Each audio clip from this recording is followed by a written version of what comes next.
And we're back, number 3 for today. Cripes, I've got so much stuff to share. And it's raining. Finally. I am looking forward to autumn. I don't know about you guys, but I love summer. I always have, and I enjoyed it very much while it was really, hot and summery and sunny. But by now, end of August, I am ready to, have a bit more of a freshness and, falling leaves and all that. Mushrooms, potentially. In October, we will be going to the woods. And I can show you what I do harvesting mushrooms. So you're in for that. If you like that sort of thing, stick around. Today, apart from the other 2 things that I posted, which were more like the little incidental thoughts patterns that I then, now that I'm into this, I can post it and just put it up there really easily, really quickly. I had thought of a next chapter to the next episode in the personal search, personal development series that I've been, getting into. And one thing that I haven't told you yet about my parents that's rather significant is the fact that they were both from 1934. They were both born in 1934. One in Amsterdam, my father, and my mother in Indonesia. And they're both from April 1934. And there was just 1.5 days, really, between them. My dad was from the 20th and my mother from the 22nd. So what you get is a really fascinating astrological situation.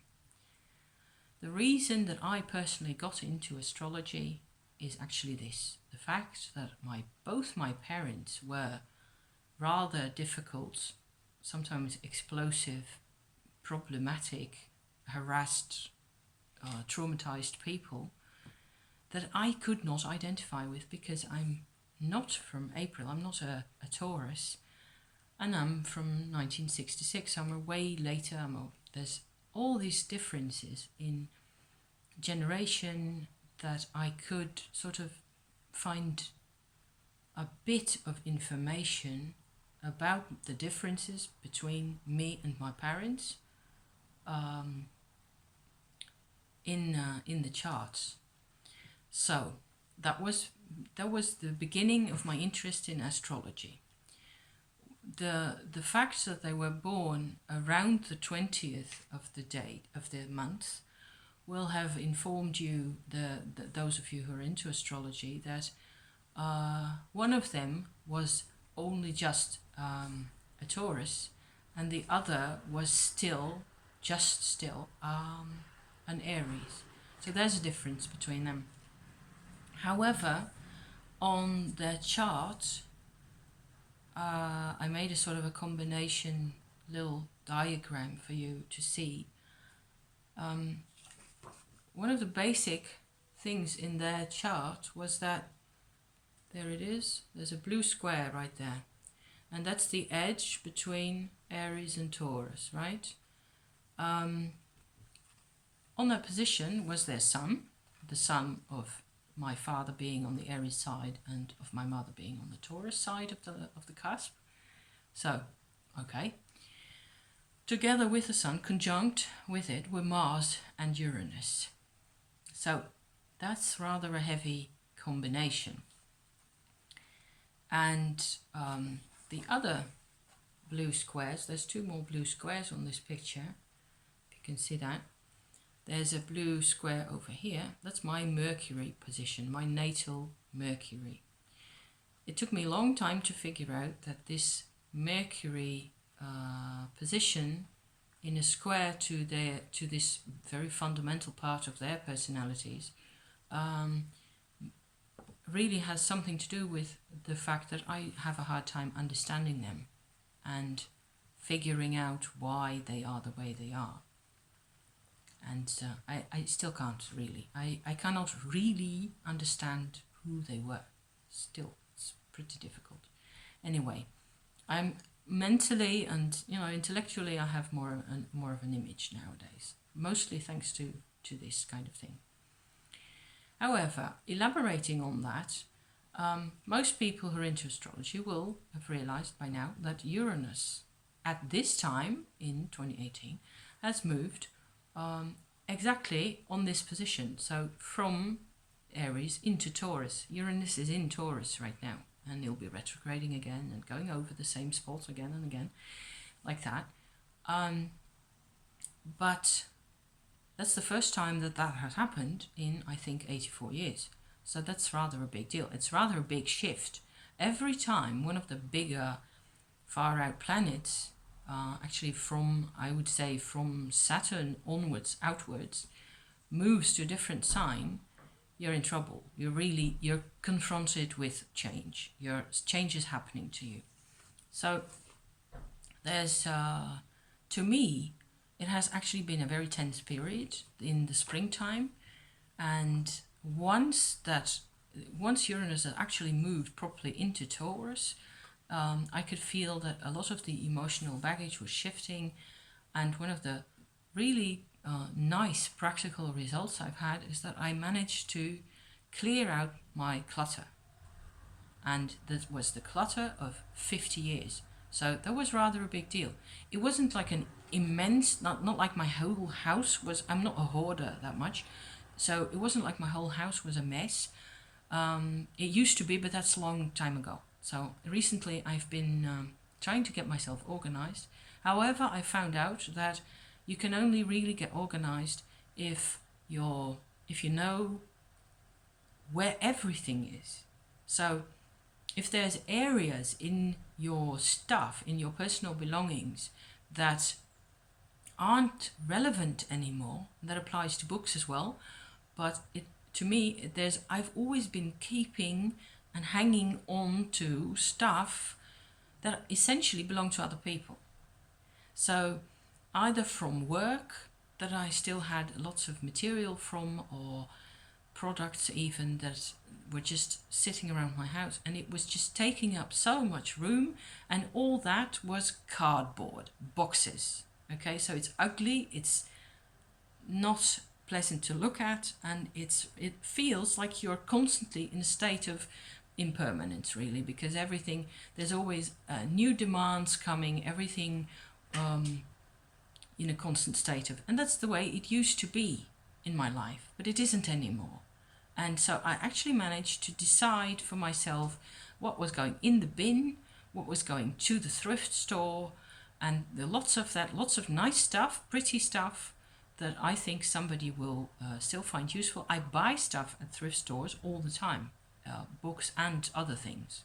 So I thought that was a splendid way of clearing out, and it feels magnificent to really have the house completely in order. I still can't believe it when I say it. It's utterly glorious.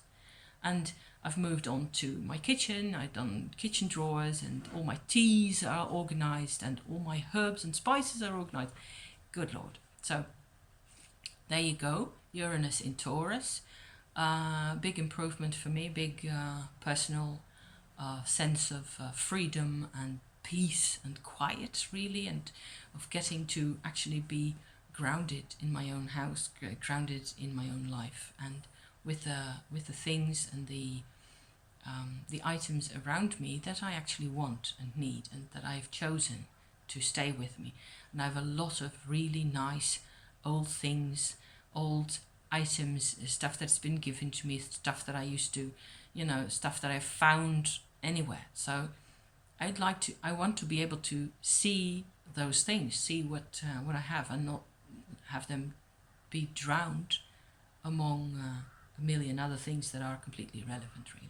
So it's one small part of the transition going from Uranus in Aries to Uranus in Taurus that has really affected me personally a great deal, in particular because of my natal square with Mercury, applies that way around, like this. there's the Cancer position.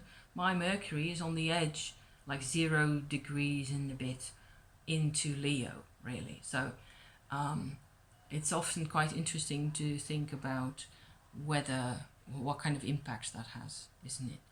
And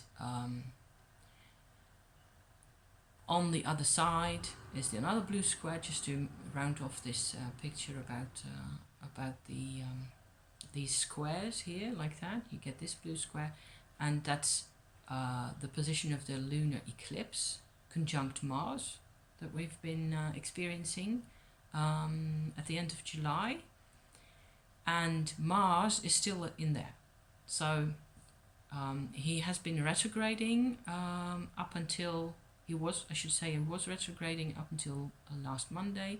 Now he's going forward again, but he's still like around 29 degrees of Capricorn. So it's moving rather slow. And as we progress, I feel personally that my going forward into YouTube, making videos about all these things, has everything to do with this. I have come finally to a resolution where I just love to present stuff, and I will see what happens with it, won't I?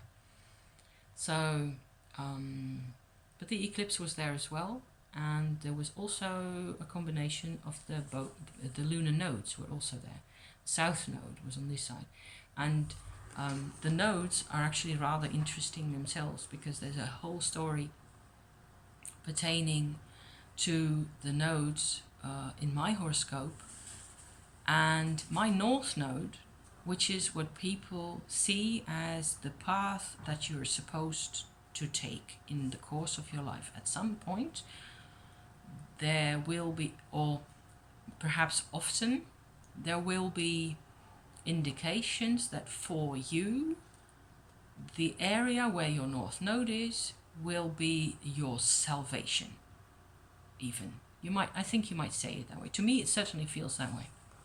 My North Node is on Taurus, 21 degrees, 21 and a bit, over there. So over to the orange blobs here on the chart, you can see there's 6 of them. And the 6 6 positions are mostly halfway into the sign, like going onwards from 15, 16 degrees, I think, and then onwards a bit into 20. That's why they're blobs. They're not like pinpoint positions. However, the 21 degree Taurus is a story in and of itself. So I was talking earlier, wasn't that? Yes, Monday. I was talking about the kidnapping, the moment that that me and my mother got back together again after my parents divorced, and that kidnapping took place in 1974 on the 14th of February. I actually looked up a chart for that today, and I had done that before, but I'd never seen anything particularly interesting about that chart. However, now I know a bit more, and I made the chart again using an app, about an astrology app that I use, and I get a big trine, a grand trine involving Saturn and Uranus and Jupiter and the Sun, and there's all those are on 24 and a bit, 25 and a bit degrees of their respective signs, and Mars is on 23 degrees, 22 and 50 something minutes, I should say, of Taurus. So the moment that my mother came to get me, actually combining it with the sun in the sky at that time, that's the only moment that I have all those planets sort of conspiring to, or maybe I should say harmonizing or crystallizing towards that point. And there will have been other occasions where a few of those planets intervened,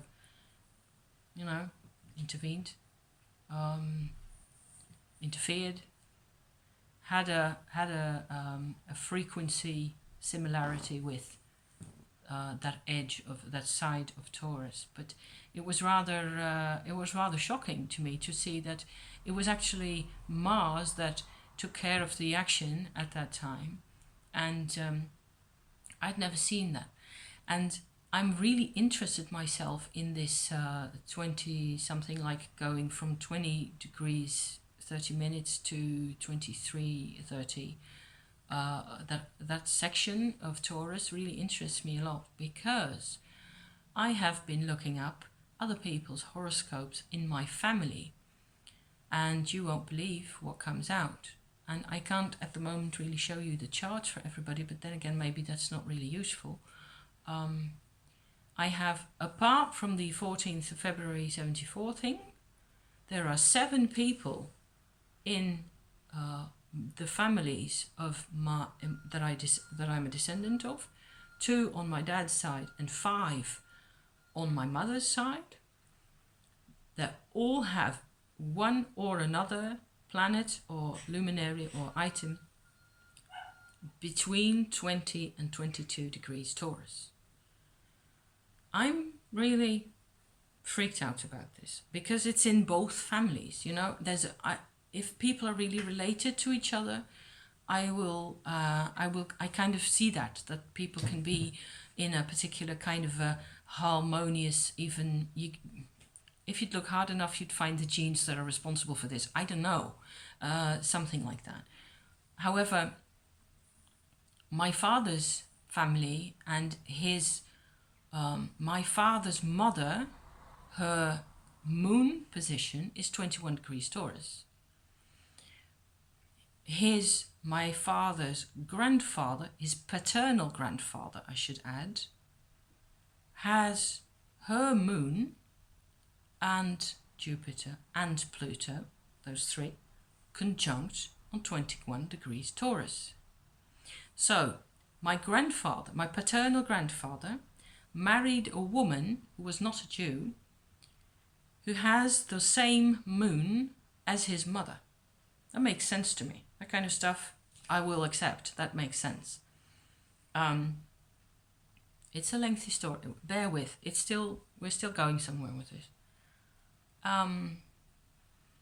Of course, our great-grandmother, her moon influence will have been particularly strong, what with being conjunct with Pluto and Jupiter.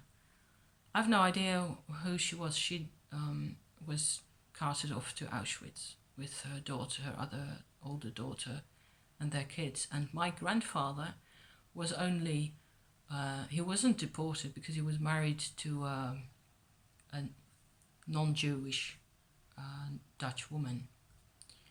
So that's the only reason I'm really here, actually. And this Dutch woman became my mother's father. My father's mother. I'm silly.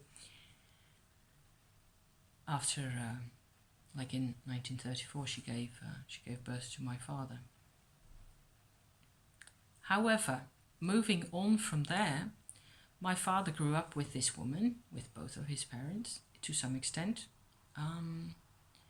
He married my mother. My mother's ascendant is very likely to be on 21 degrees Taurus. So even that makes sense to me, okay? 21 degrees. There's an ascendant, there's a woman that he's attracted to. He has all sorts of interesting feelings about her, because also they're really from around the same date, so they really resonate very strongly, don't they? Mercury in Aries, Venus in Pisces, it's all the same. The only difference between those two was the position of the moon and the ascendant. And we'll get back to that in a bit, because I was still about the 21 degree Taurus thing. So he's got the strong resonation or attraction towards this woman, and her ascendant, the way she comes out to be. She is a Taurus in herself. She doesn't really have any planets in Taurus, unlike her dad, who's got 5 planets in Taurus, I believe. So she isn't. She looks like a Taurus more than that she actually is one. There's the ascendant for you. So he's heavily attracted to her, which I can understand much better now. My mother never understood it. She thought it was crazy from the beginning. And I always felt like if you thought he was crazy, why didn't you just go bake a cake, go away, don't bother me. But she was she must have been in there for more than she ever admitted, I'm sure. And then I'm not done with the 21 degree Taurus business yet, because her older brother, my uncle, his son is on the 21st degree of Taurus. And he has 2 children, a son and a daughter. And the son has the black moon on the 21st degree of Taurus. And the daughter has Mercury on the 21st degree of Taurus. They're a really close-knit family, but they're falling out all the time, especially with the daughter. Now she can't do anything right. See? Because she's expressing all sorts of stuff that the other ones, especially her brother, is hypersensitive to. That's a black moon story right there. We'll get back to that in a bit. Later, in another video, we'll go into the black moon in detail. That's a whole new story. But this pattern, so there's a lot of stuff going on, isn't there? People have links to each other that I can't really, I don't see why this should be where there's a purpose. There must be a purpose to all this. It's really fascinating. And I think looking back, I should have looked it up before I did this, but there aren't any more 21 degree Taurus things going on in their ancestors, apart from my mother and her brother. Before that, there aren't any 21 degree Taurus stuff going on, items to be found. So there's a pattern now, and I found today that there's on top of those 7 people. Let me count them again. My grandmother, my great-grandmother on the other side, my uncle, my mother, and those 2 kids. That's 6, and me, of course. Yes, 7 people have the same, somehow the same position. And then there's number 8 now that's been added to this, is the 14th of February. So that's my presentation for now, going into the network that unites all these people, how they react to each other, how sensitive they are to each other, or how much they depend on each other. And a great deal of it has to do with the moon, right? We all have the moon in our chart, and to me, the moon itself shows you how you react to situations, what your tendencies are, how your emotions work, whether you're quick as a flash or a lot slower, the tempo of your emotions. My moon is in Aries, so I blow up like fireworks easily. If I'm triggered, I'll just go boom. But it doesn't last. Somebody who's got the moon in Taurus, the next sign, it will be a completely different story. They will simmer. They will have a hard time.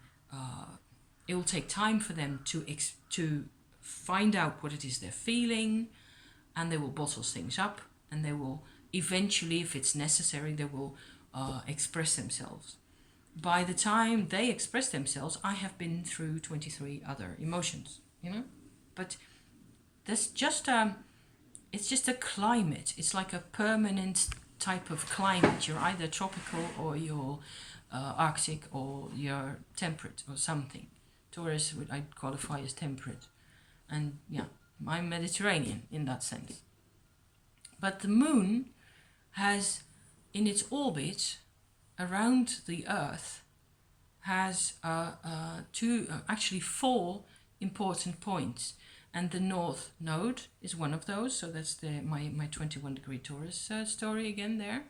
There's the south node as well, which is the opposite point on the other side.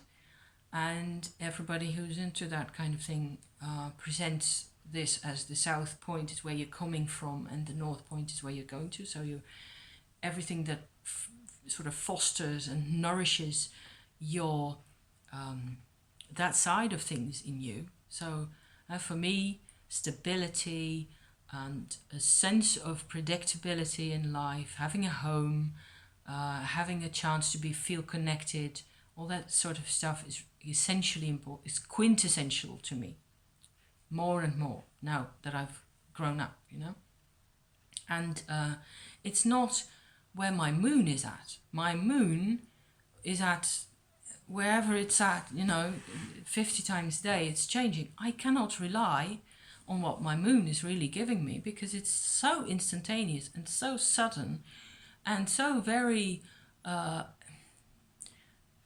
it passes like that. And so I have to deal with it and I have to sort of respect it and work with it. And to some extent, I'll have to, you know, it's just who I am.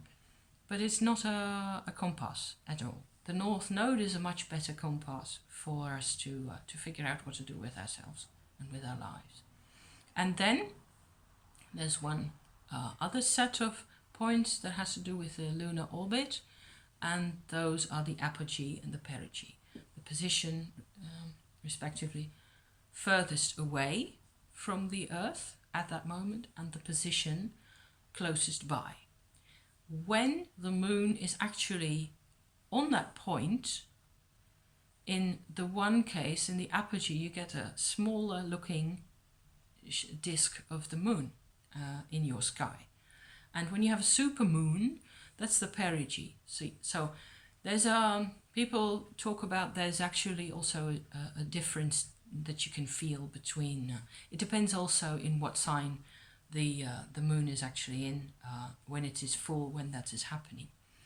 So it's really strange that the positions, even if the moon is like somewhere completely different, and that the position, just the geometrical, let's say geometrical position of the apogee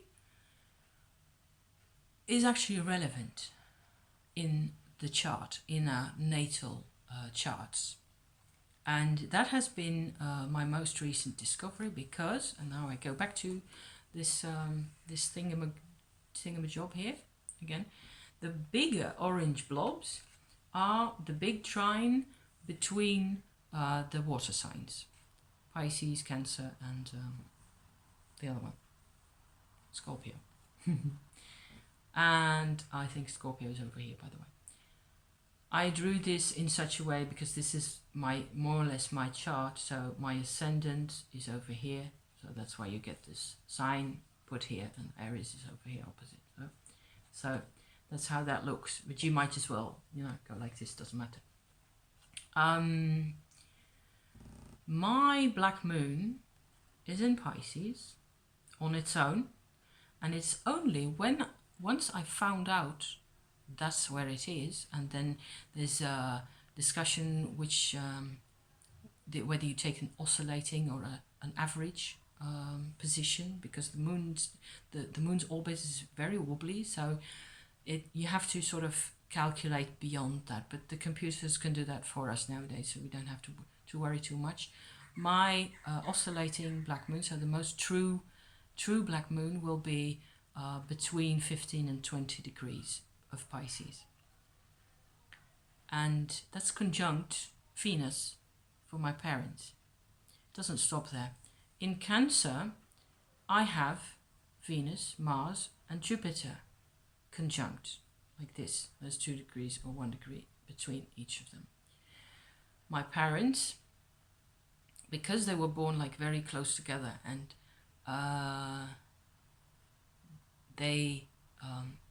in that time, they had their black moon in Cancer on, I believe it was 17 degrees, conjunct Pluto.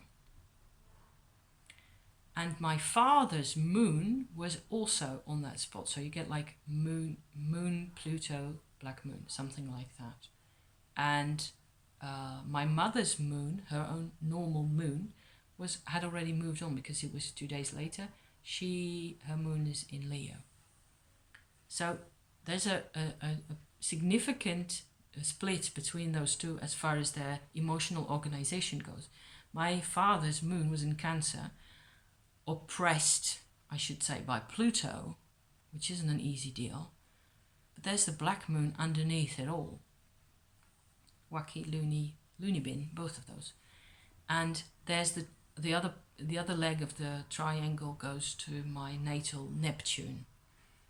What I'm trying to say with all this is that we were very closely linked. My parents and I, we were really closely, our fibers were sort of knotted together, you could say. Because in both positions there's the moon, there's the black moon, and there's Venus, and there's Neptune on this side. So I was a part of them. And so all my stress I've had and all my trauma I've had to figure out who I am apart from those two, okay? That is explained by this chart. But I got to have black moon information, because without that it's just Pluto, Venus, and what have you. And that's sort of, those are just contents, they're just fields, okay? And we don't really know very much about Pluto. Neptune is a really tricky fellow. Venus we don't always trust either. So how are you going to get that stuff to sort of make sense? And with the black moon in it, I can see why I was so bloody sensitive to whatever was going on between those two. And everybody is sensitive to what their parents are doing. When you're a toddler, when you're 3 years old, you see them banging on about stuff with each other, and of course you're sensitive to that, and it drags you along, and it shapes your world, and it shapes the way you think.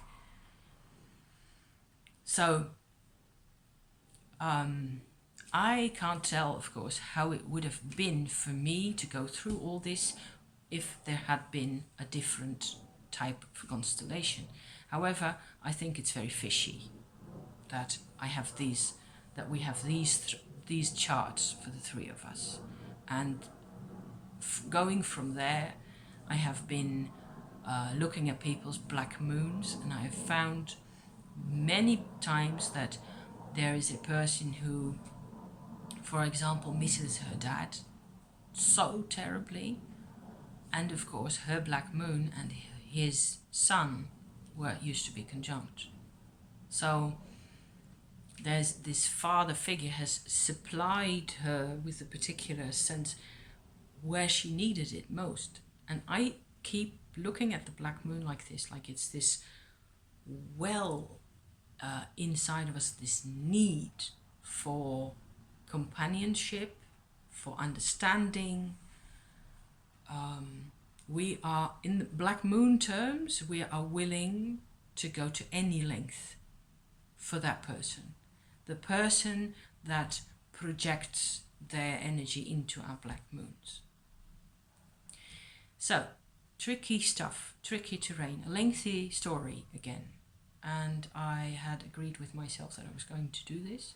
So you have two stories in one, the North Node story and the which involves 7 people. It's crazy, it's weird and silly, but I can live with that. And the Black Moon story, which is rather more intense, and it has lots of day-to-day repercussions, and it makes for rather a limited number of options for many people.